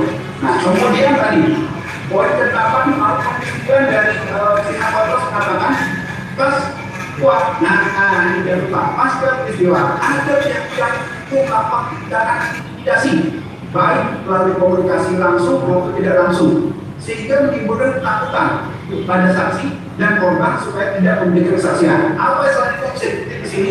Ini budaya intimidasi, budaya dugaan rekayasa. Kurang lagi, jadi sebenarnya keluar aja. Kemudian selanjutnya yang ke-10 adalah tidak ada informasi detail tentang korban jiwa dan serius yang dikasih publik yang terbuka. Ke-11, tim Polres masih mendalami sejumlah fakta bersama dengan tim gabungan independen pencari fakta yang diketahui oleh Pak Mahfud ya. Nah, ke-12, ini bermulai narasi di pertemuan minuman beralkohol dan juga uang.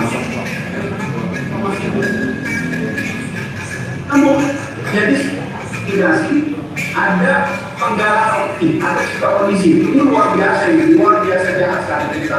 Jadi sudah asal budaya intimidasi juga Amerika sudah mulai penyesatan opini. Itu kan mereka bernarasi minuman alkohol, kerusuhan, kemudian ada buzzer-buzzer yang mengatakan Harimania itu preman atau segala macam gitu. Menurut saya sudah harus disudahi gitu kan, sampai kapan ini masih kurang 154 dari 2019 gitu kan. Nah terakhir saya tutup mohon izin Operator dan juga pemirsa sekalian, di sini aneh FIFA tidak memberi sanksi. Ya, kemudian ada pernyataan itu PSSI yang kepada hadirin berbahagia gitu kan.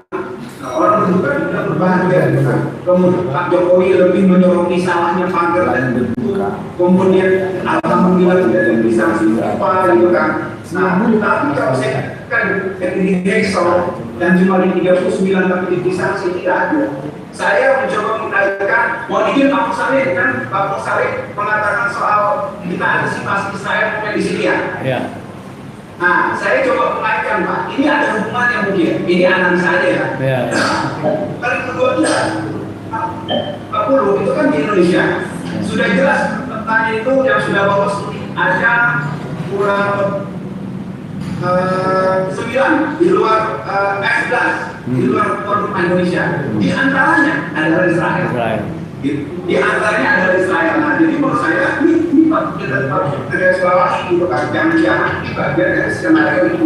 Nah, jangan lupa terakhir saya tutup dengan pernyataan dari Menteri Luar Negeri Israel Yair Lapid pada 2022. Mereka mengatakan kepada wartawan bahwa Saudi dan Indonesia adalah negara yang ditargetkan untuk menjalin hubungan dengan Israel, dan mereka akan mengatakan dengan segala cara membantu itu.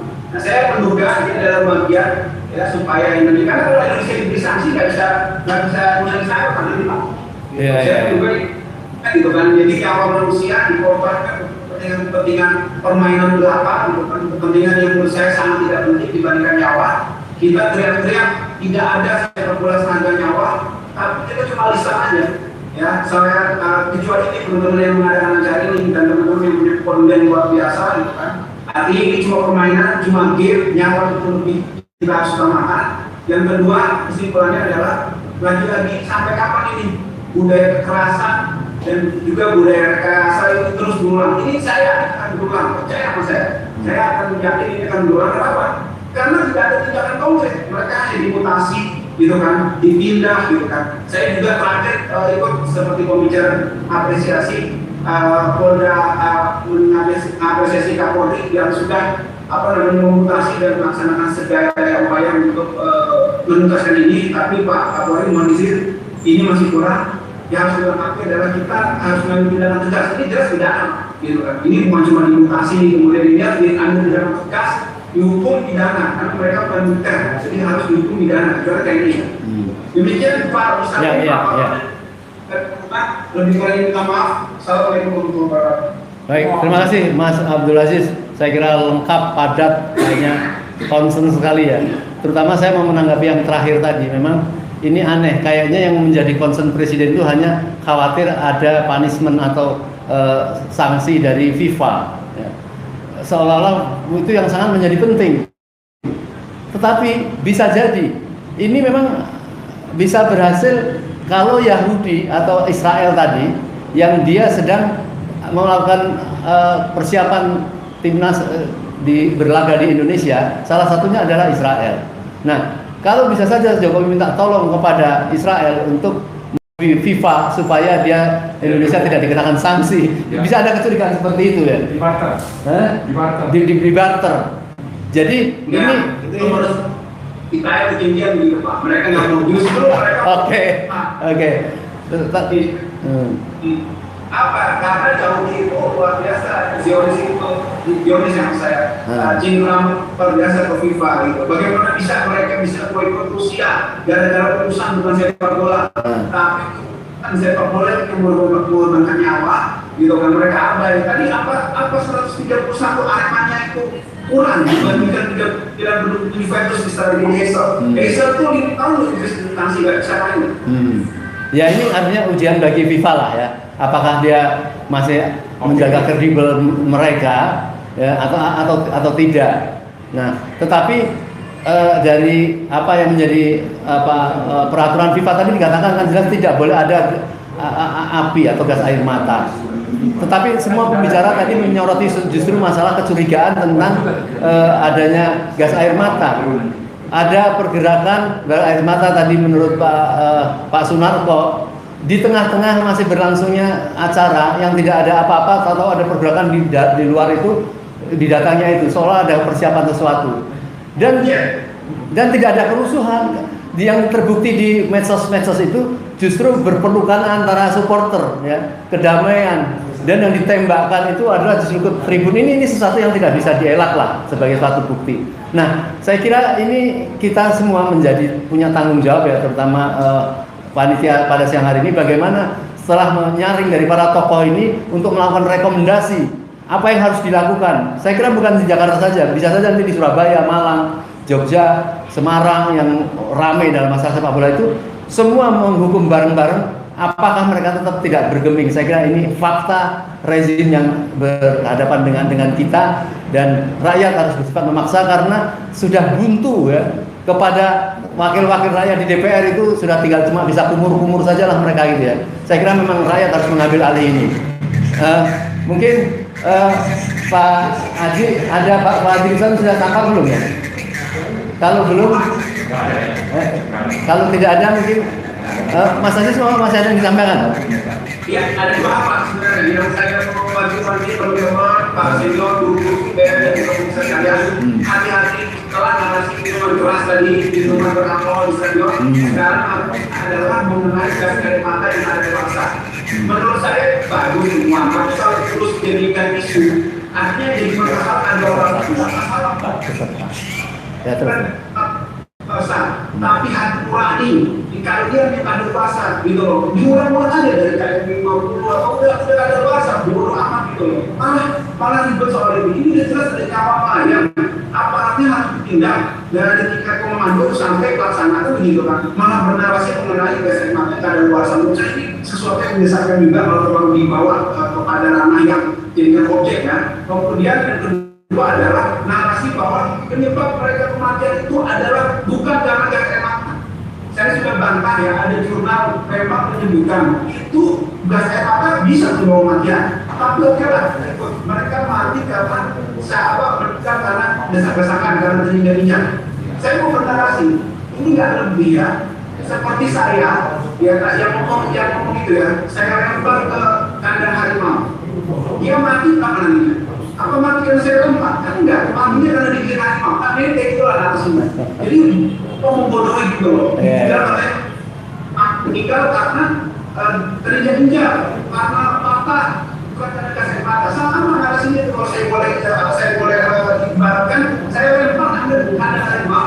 Kan Anda mati bukan karena saya lempar, karena digigit harimau, karena dibunuh harimau. Kemudian kita menyalahkan siapa? Karena harimaunya. Kan bodoh gitu menurut saya. Yang jelas itu mereka meninggal karena dipicu oleh kekuatan. Baik. Halo. Nah, mereka mati karena takdir Pak. Ya. Jadi baru itu maksud saya. Ya. Kita tidak bodoh. Ya. Tapi ada betulnya mereka mati karena kekurangan oksigen. Cuma tapi kalau yang disemprotkan itu air atau Coca-Cola kan nggak akan kehabisan oksigen Mas Adit. Baik. Ya, karena kalau saya yang ngomong itu saya lempar singa itu kan. Enggak, saya nggak tanya kok yang mati kan singa bukan saya. Iya. Tapi kan saran dari matinya. Itu maksud saya. Ya. Baik. Kami persilahkan mungkin ada Pak peserta, tapi di studio ada dari UI ya Pak Togok Marpaung yang hadir, mungkin kami persilahkan untuk memberikan pertanyaan atau komentarnya. Kami silakan Pak. Ya. Yang lain ada. Baik, terima kasih banyak. Selamat siang untuk kita semuanya. Kehadiran saya di sini sebagai sahabat dari saya Taufik Pengawin. Karena kami sesama alumni UI ya Bang ya. Nah, saya diperkenankan oleh beliau ikut serta di sini. Tentu juga seizin atau restu dari Abang Marwan Batubara. Jadi saya memperhatikan saja dulu topik-topik ini. Tentu ini ada rasa sosial, rasa keprihatinan. Jadi tujuan utama saya sebetulnya di sini untuk membagikan juga. Ada buku, tentu ini juga terkait dengan bagaimana penegakan hukum di Indonesia ini. Bagaimana juga pemerintahan di era Jokowi. Nah, judul sudah jelas di sini, rudal pelapor dalam kurun whistleblower dugaan korupsi pengawas nuklir. Subjudulnya, kerugian negara sudah kembali sebagian sekitar 2M dan 1 triliun rupiah sudah saya cegah. Paling pokoknya adalah karir saya sebagai ASN di Badan Pengawas Tenaga Nuklir dihabisi. Tidak hanya dijegal lagi, tapi dipaksa pensiun. Padahal berdasarkan PP nomor 43 tahun 2018, pelapor korupsi itu mendapatkan hadiah. Kalau Bang Ian ini menyebutkan, sebetulnya di situ disebut ada rewards ya. Dan itu juga pada saat mulai terbit PP nomor 43 tahun 2018, juru bicara Presiden ketika itu, Pak Johan Budi pun menyampaikan bahwa pelapor korupsi akan mendapatkan reward. Nah, itu yang menjadi keprihatinan saya. Mengapa malah karya saya dihabisi? Sudah terbukti berhasil mengembalikan kerugian keuangan negara dan buku ini sudah saya buat. Nah, kemudian saya mencermati berita media juga bahwa saya menyampaikan di sini ada kebijakan Bapak Presiden yang tidak berpihak kepada whistleblower. Saya merasa sangat tidak diperdulikan. Mengapa? Kita semua mengetahui bahwa puluhan pegawai KPK yang sudah nyata-nyata dipecat, tetapi atas kebijakan Bapak Presiden bisa diangkat kembali menjadi ASN di Mabes Polri. Nah, ini yang tadi saya sampaikan, ada ketidakadilan di sini dari kebijakan Bapak Presiden. Ya, jadi ini terima kasih banyak kepada forum ini yang memberikan kesempatan kepada saya, dan laporan ini hingga saat ini masih belum tuntas di Ditreskrimsus Polda Metro Jaya. Paket 1, 2, 3, 4, dan 5 sudah selesai, tanda kutip ya. Itu sudah jelas ada kerugian keuangan negara berkat perjuangan dari whistleblower. Sudah tahap penyidikan sejak 2 tahun yang lalu, tapi belum naik untuk menentukan ada tersangka, hanya janji-janji saja. Nah, kemudian yang kedua lagi adalah yang saya sangat prihatin saat ini masih tahap penyelidikan terkait dengan penjagalan karir saya. Saya sudah menyampaikan laporan terkait tindak pidana ada 8 kasus. Saya pribadi sebagai ASN. Nah, itu nanti akan saya buat di buku ketiga. Buku kedua akan saya tulis, sudah tinggal rangkum, mengenai kejahatan birokrasi. Tentu di era Presiden Jokowi kejadian itu. Nah, ini harus mendapat atensi supaya memang negara ini kalau mau lebih baik, bagaimana peran pelapor korupsi yang nyata-nyata sudah berhasil berjuang mengembalikan kerugian negara. Nah, saya mohon dengan hormat kepada Bapak Kapolri juga agar memperhatikan tahap penyelidikan yang sedang berlangsung di Subdit 3 Sundalin kaitan dengan laporan polisi. Saya sudah berproses 2 tahun tahap penyelidikan. Kasusnya sederhana. Mengapa sederhana? Karena itu hanya terkait dengan pemotongan rekaman video ketika saya uji kompetensi. Bukti sudah sangat lengkap dan valid bahwa rekaman itu adalah milik saya. Mengapa milik saya? Karena itu berdasarkan putusan dari Komisi Informasi Publik yang bersifat binding, mengikat, dan final. Itu berarti milik saya. Bahwa itu dikurangi sudah jelas. Saksi ahli sudah menyatakan itu. Tetapi hingga sekarang SP2 HPK 9 Polri kepada saya, Polda meminta bahkan agar saya menyampaikan rekaman video asli tanpa penggalan. Bagaimana mungkin saya bisa menyampaikan itu? Rekaman asli itu SD kami sudah ada di tangan polisi. Demikian, terima kasih. Ya, baik. Salam hormat. Ya, baik. Terima kasih Pak Dr. Umar Paung. Ini menceritakan salah satu bagaimana kezoliman dan kebiadaban negara terhadap melindungi hak-hak sipil. Baik, mungkin di luar Mas Aziz, siapa yang mau didahulukan untuk menyampaikan? Dedi Haryadi boleh. Siapa? Dedi Haryadi itu boleh kan? Pak Dodi Haryadi, sudah siap Pak Dodi? Di mute deh. Ya, Pak Dodi. Silakan Pak Dodi. Ya, ada 5 menit maksimum ya. Baik, singkat saja ya. Ya. Menyimak pembicara dan juga forum-forum sebelumnya yang diselenggarakan Bung Marwan, saya salut sekali komitmennya, perjuangannya. Namun amatnya tema ini kita meminta pertanggungjawaban pemerintah atas tragedi Kanjuruhan, saya kok jadi khawatir ya bahwa pertanggungjawaban itu tidak akan kita dapatkan begitu. Karena pada dasarnya kita tidak sefrekuensi sama pemerintah. Ya.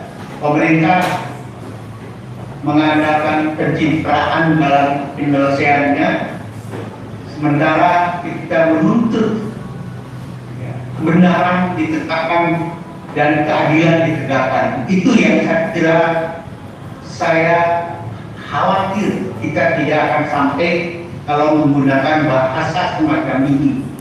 Kalau kita simak chat yang beredar, itu arahnya ke sana, bahwa bagaimana mungkin kita minta pertanggungjawaban terhadap pihak-pihak yang dulu yang dorong begitu. Ya, jadi bahasanya kan bahasa revolusi, bahasa tegakkan kebenaran dengan kedaulatan rakyat. Dua jenderal sudah berbicara, ya, sudah saatnya pembicaraan kita berbicara tentang bagaimana mewujudkan kedaulatan rakyat untuk tegaknya kebenaran, keadilan di negeri tercinta Republik Indonesia ini. Sekian, terima kasih. Wassalamualaikum warahmatullahi wabarakatuh. Waalaikumsalam. Baik, terima kasih Pak Dodi, sangat jelas sekali. Ya, nanti biar para pembicara mengomentari sedikit lah. Ada yang lain, Mas Haji? Dibuka aja. Dibilangkan aja siapa yang mau ngomong silakan. Ya, yang mau berbicara silakan angkat tangannya ya.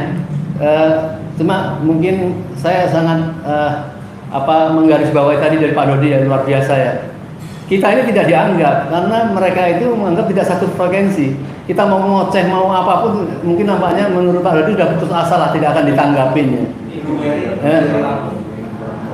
Ada Ibu Mary luar biasa dari Lampung mau bicara. Bu Mary, kami silakan. Ibu Mary siap.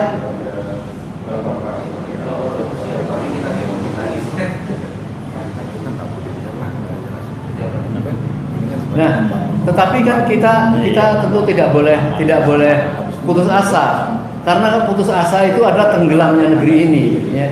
Kalau orang Muslim dia akan mengutip hadis Rasulullah, man lam ya'tama bi amwal muslimin falaysa minhum.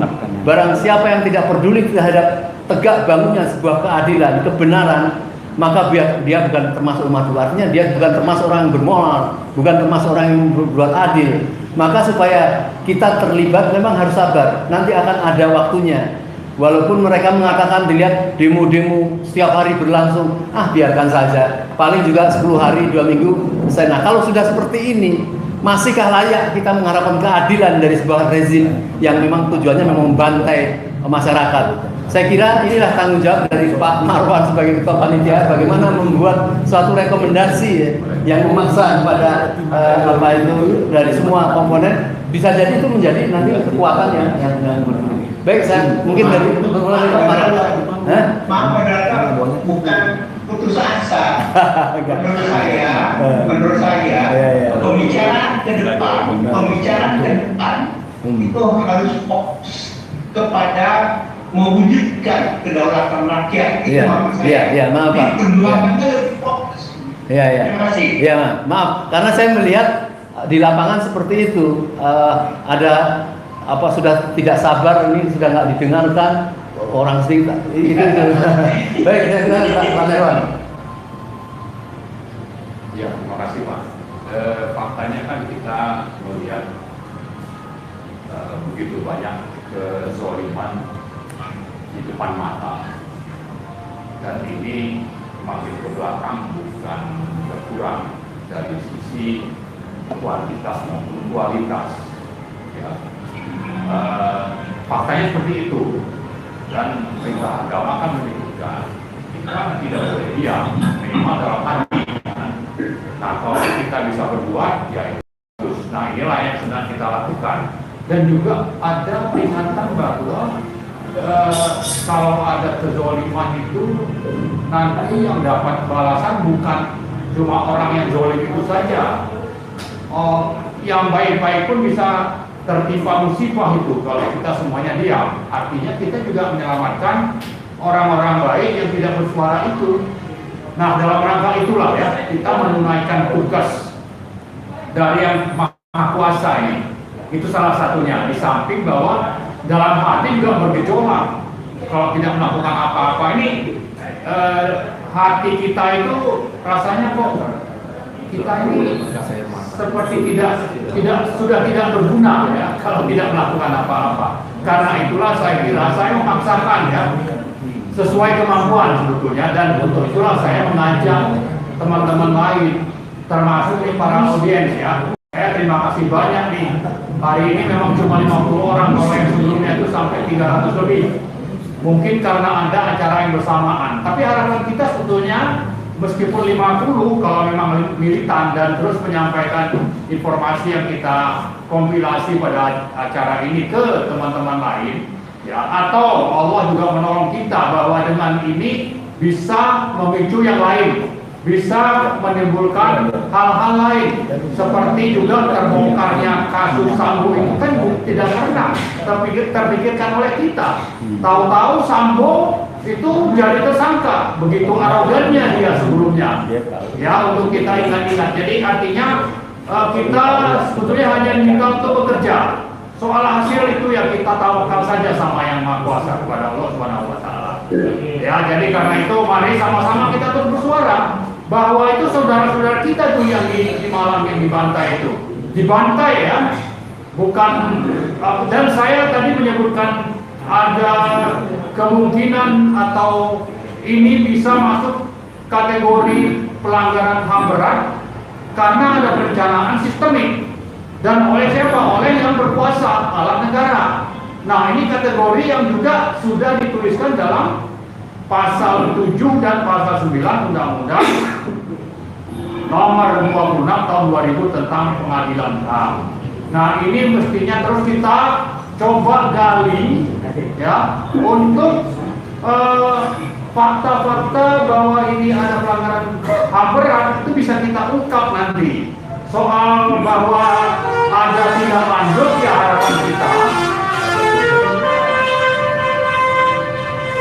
harapan kita dengan pemimpin baru di Komnas HAM mereka bisa lebih terbuka ya.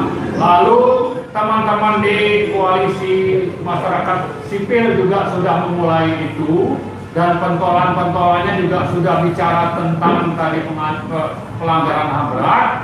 Harapannya kita dari kalangan yang lebih luas bisa merumuskan bahwa inilah fakta-fakta yang menunjukkan telah terjadi pelanggaran HAM berat. Saya kira itu ya. Oh ya, terakhir saya ingin menyampaikan tentang bahwa ini yang jadi korban ini kalau tidak ada dari kita yang sedikit punya kemampuan ya, itu bisa hilang itu nanti. Sama seperti 6 pengawal ARS itu kan orang tuanya itu banyaknya tidak mampu. Kalau kita tidak melakukan apa-apa itu sebetulnya sudah lama tenggelam itu kasus. Ya, karena rezim ini di sisi lain sangat punya kekuasaan, apa saja yang dibutuhkan mereka punya gitu. Sementara korban ini rakyat biasa. Jangankan bicara mau menggugat nanti menyewa gitu ya, untuk langsung bertahan hidup saja mungkin ada yang tidak mampu karena ada orang tuanya yang meninggal. Dan karena itulah mari sama-sama kita terus berjuang memperjuangkan hukum dan tegaknya keadilan bagi mereka dan bagi semua kita di Indonesia ini. Terima kasih. Ya, baik. Sebelum apa? Kang Dodi mau ngomong. Oh, Kang Dodi. Baik. Sebelum nanti kami minta pembicara memberikan closing statement ataupun usulan yang akan kita bawa. Satu lagi ada dari peserta Bapak Kep Dodi, silakan mau bicara. 2 menit 3 menit. Assalamualaikum warahmatullahi wabarakatuh. Waalaikumsalam warahmatullahi wabarakatuh. Saya Kep Dodi, mantan TNI AU. Masya Allah. Saya dulu pilotnya TNI 1. Jadi di sini saya sering sekali ketika saya masih muda dengan satu waktu itu. Saya itu di briefing sama senior anggota DPR. Waktu itu kolonel, nah dari seleksi saya nggak tahu apa. Dari situ sudah dia memaklumi saya bahwa ada kalian, kalian nanti harus hati-hati karena polisi nanti akan keluar dari dari maksudnya dari panglima di bawah panglima, ya kan? Makanya sekarang terbukti nih saya melihat. Saya sekarang melihatnya, padahal setahu saya dulu di pikiran kami yang masih muda itu akan lari ke Dagri. Karena kenapa? Kami berpandangan bahwa polisi ini, coba bapak-bapak sekalian melihat seluruh kepolisian di seluruh dunia. Hanya di Indonesia yang berpangkat jenderal atau mungkin ada lagi negara. Tapi dari seluruh negara itu paling tinggi kombes, itu pun tidak pernah dipakai pangkat. Tidak dikontrol. Yang di lapangan itu yang memang bagian lapangan, itu yang ada di seluruh dunia. Coba bisa perhatikan. Makanya sekarang ini kenapa dengan ada, kita coba satu aja deh. Selain kita membicarakan yang makna, Bapak bisa lihat, berpikir dengan sempurna. Coba, Bapak kan sudah ada BNN, bayangin, BNN ada. Nah, kemudian ada apa? Merajalela, hanya mempertebal duit di kantong. Saya berani ngomong itu karena narkoba sampai detik ini tidak pernah hilang. Bahkan di WHO, demikian juga dengan dunia. Baru sekarang dibuka. Kenapa? Coba Freddy Budiman sebelum dihukum mati sudah setor berapa ratus miliar? Berapa? Kemana? Ini bilang ke hanya di pemilihan saja. Makanya dengan adanya demikian, singkat cerita sebenarnya mudah.